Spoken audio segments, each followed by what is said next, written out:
क्यों आपका अपना पसंदीदा चैनल सफल राह में पुनः आपका स्वागत है। आज हम पुनः हाजिर हैं एक नई वीडियो के साथ। वीडियो शुरू करने से पहले मैं आपसे कुछ कहना चाहता हूँ।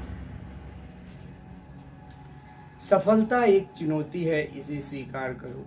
सफलता एक चुनौती है, इसे स्वीकार करो। क्या कमी रह गई है देखो और सुधार करो। क्या कमी रह गई है देखो और सुधार करो। कुछ किए बिना ही जय जयकार नहीं होती। कुछ किए बिना ही जय जयकार नहीं होती। कोशिश करने वालों की कभी हार नहीं होती। कोशिश करने वालों की कभी हार नहीं होती।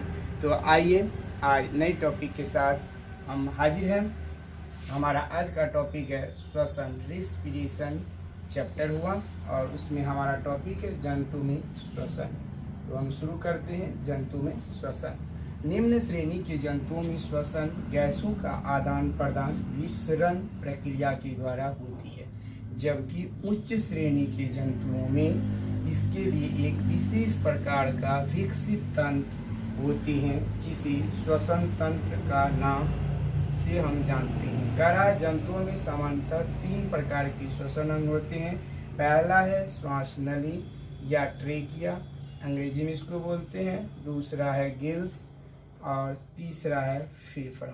तो ध्यान दीजिएगा, कह रहा है कि निम्न श्रेणी के जंतु जो छोटे जंतु होते हैं, सूक्ष्म जीव हुए, शैवाल हुए, अमीबा हुए, पहले हम लोग पिछले चैप्टर में भी पढ़े थे। तो इस प्रकार के जो जंतु है उसमें जो होता है श्वसन की क्रिया विसरण प्रक्रिया के द्वारा होती है। लेकिन उच्च श्रेणी के जंतु जैसे मनुष्य हुए, गाय, भैंस, बकरी वगैरह, ऊँट वगैरह, दिलदर, ये जो भी जंतु है, इस प्रकार के जंतुओं में जो होता है श्वसन जो होता है वो एक विशेष अंग के द्वारा होता है, जिस अंग का नाम श्वसन तंत्र है।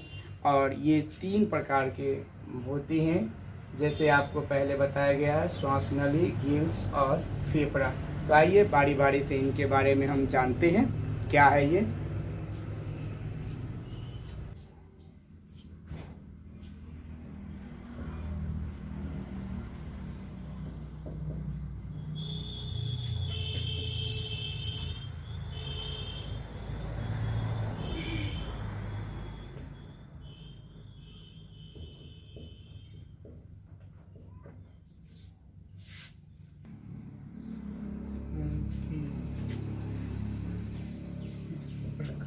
का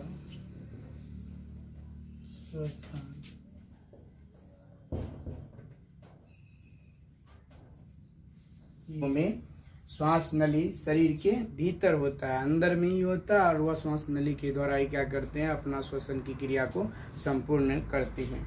देखिए आगे है दूसरा गिल्स। गिल्स जो होता है ना, हमें ज़्यादातर मछली वगैरह या आप देखे होंगे जो भी जलीय जीव होता है, मछली के अंदर आप देखे भी होंगे लाल प्रकार का वो जो होता है वो गिल्स ही होता है।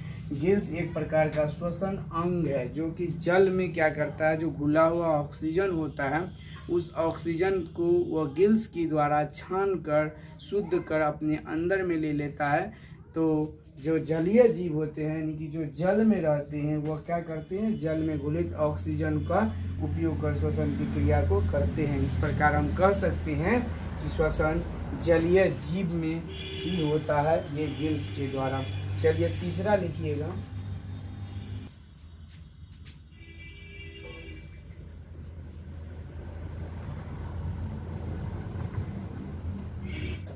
श्वसन फेफड़ों द्वारा होता है। देखिएगा, कह रहा फेफड़ा, लंग्स जो होता है ना, बड़े वर्टिब्रेटा समूह में, बड़े वर्ग के जितने जंतु होते हैं उनको वर्टिब्रेटा समूह में रखा गया है। तो वो वर्टिब्रेटा समूह के जो भी जंतु होते हैं उनमें फेफड़ों के द्वारा क्या होता है, हमारा श्वसन होता है। तो आगे हम बढ़ते हैं नेक्स्ट टॉपिक की ओर।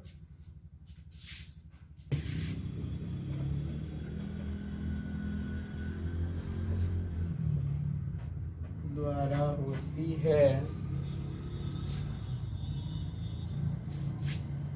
जिसे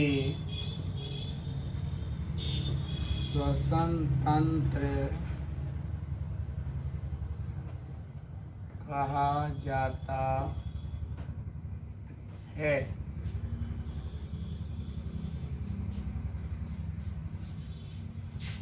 जिसके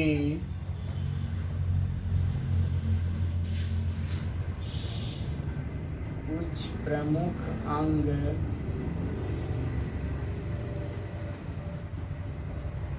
निम्न हैं।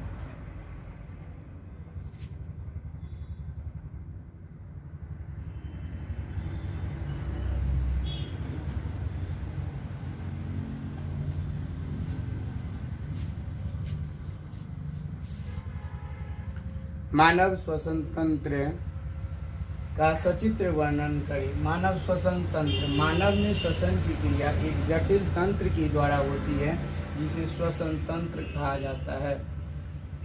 इसके कुछ प्रमुख अंग निम्न हैं। देखिएगा, हम चित्र के साथ आपका अंग का वर्णन कर रहे हैं क्योंकि हमारा क्वेश्चन कर रहा है मानव श्वसन तंत्र का सचित्र वर्णन करें।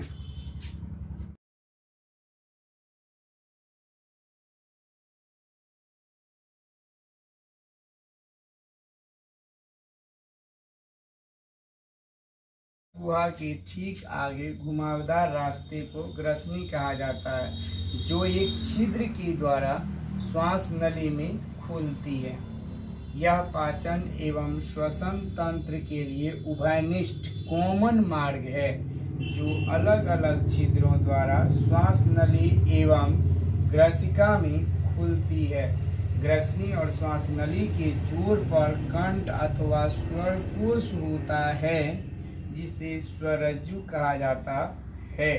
इसी में ध्वनि की उत्पत्ति होती है। देखिएगा, कह रहा है कि ग्रसनी जो होता है, नसा गुहा के ठीक आगे एक घुमावदार जगह होता है, रास्ता होता है, उसका नाम है ग्रसनी। और इसके एक छिद्र द्वार श्वास नली में खुलते हैं और दूसरा कहाँ होते हैं, पाचन में। पाचन एवं श्वसन तंत्र के लिए उभयनिष्ठ मार्ग है, जो अलग अलग छिद्रों द्वारा श्वास नली और ग्रसिका में खुलती है।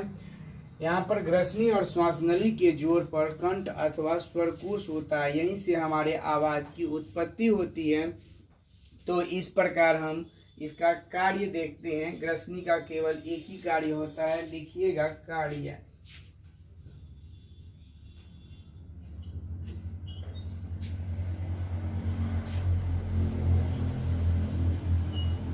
यह श्वास नली में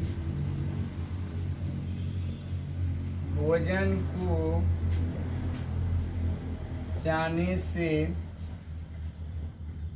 रोकता है।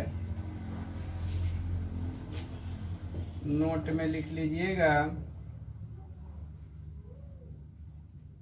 ग्रसनी का केवल एक ही कार्य होता है। ध्यान दीजिएगा कार्य को। कह रहा है कि श्वास नली को इसमें भोजन जाने से रोकता है।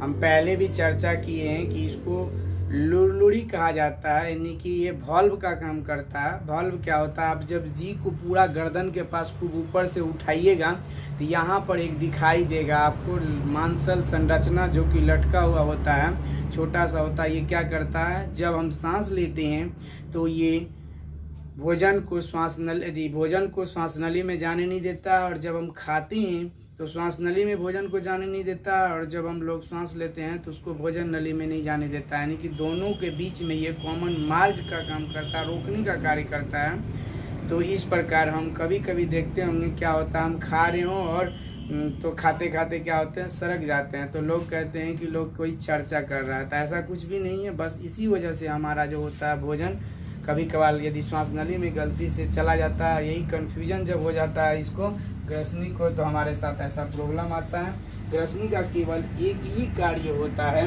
जो कि आपको हमने लिखा दिया है, आगे देखिएगा। कंठ, रे या, नोट कीजिएगा, कंठ।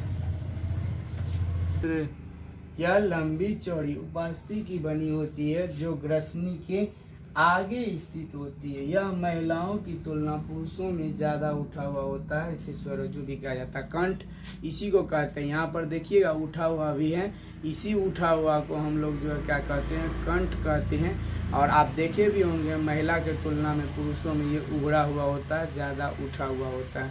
आगे लिखिएगा हम नंबर 4 लिखिएगा फेफड़ा, लंग्स, LUNGS लंग्स। चलिए आगे नोट कीजिए। इसमें एक जोड़ा फेफड़ा ब्रॉक्स के दोनों ओर लगे होते हैं, जो कोमल, स्पंजी एवं हल्के गुलाबी रंग के होते हैं। यह हृदय के दोनों ओर वक्ष गुहा में स्थित होता है, जो डायफ्राम पर स्थित होता है। प्रत्येक फेफड़ा दोहरी झिल्ली से घिरा होता है। फेफड़े के अंदर ब्रॉक्स छोटी छोटी शाखाओं में विभाजित हो जाता है, जिसे ब्रोंकियोल्स कहा जाता है। इसकी भित्तियों में कोशिकाओं का घना जाल होता है, जो रक्त से भरी होती है। दोनों फेफड़े मिलाकर लगभग 700 कोशिकाओं के गुच्छे पाए जाते हैं, जिसका क्षेत्रफल लगभग 80 मीटर स्क्वायर होता है। देखिएगा चित्र में गौर कीजिएगा, आप देखते होंगे कि हमारा जो डायफ्राम है, देखिएगा दोनों के जो बीच में ऊपर से होता होगा, हल्का तीर मार के बताया हुआ है, इसको डायफ्राम कहते हैं। और इस ये जो है अपना बगल में, कंठ के बगल में देखिए श्वास नली है, ऊपर मुख गुहा, उससे ऊपर नासा द्वार जिसको बोलते हैं, ग्रसनी, कंठ, सारा फिगर में दिया हुआ। बीच बीच में आपको जो ना समझ में आए उसमें फिगर में भी गौर करते रहिएगा। तो ये जो है आप देखे होंगे कि फेफड़ा के अंदर जब भी कभी आप लोग देखे होंगे मीट वगैरह लेते होंगे या मुर्गा उर्गा खाते होंगे, तो आप लोग गौर कीजिएगा कि उसके अंदर जो एक स्पंज के तरह होता है, मतलब जिसको लोग कभी कभार कलेजी कह देता है, लेकिन वो कलेजी नहीं है, लाल जैसा हल्का गुलाबी कलर का होता है, दोनों हड्डी के पसली के बीच में रहता है स्पंज के तरह। उसी को जो हम लोग क्या कहते हैं, ये जो होता है उसको ब्रॉक्स के दोनों ओर होता है ये, ठीक है। फेफड़ा दोनों साइड जो पतली पतली हड्डी होती है उसके अंदर होता है। प्रत्येक फेफड़ा दोहरी झिल्ली से घिरा हुआ होता है और फेफड़े के अंदर ब्रॉक्स छोटी छोटी शाखाओं में छोटा छोटा टुकड़ा में बटी हुई रहती है, जिसे क्या कहते हैं, ब्रोंकियोल्स कहते हैं। इस प्रकार से हमारा जो होता है लगभग इसमें 700 कोशिकाएं होती हैं, गुच्छे। हुआ जो पतला पतला जो तार जैसा मतलब हड्डी पसली होता है, उसको हम लोग लगभग में 700 कोशिकाओं का गुच्छा पाया जाता है और इसका क्षेत्रफल लगभग 80 मीटर स्क्वायर होता है। ये हम मनुष्य के फेफड़ा का बता रहे हैं आपको। आगे लिखिएगा डायफ्राम क्या है।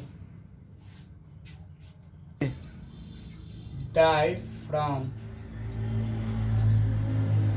DIAPHRAGM।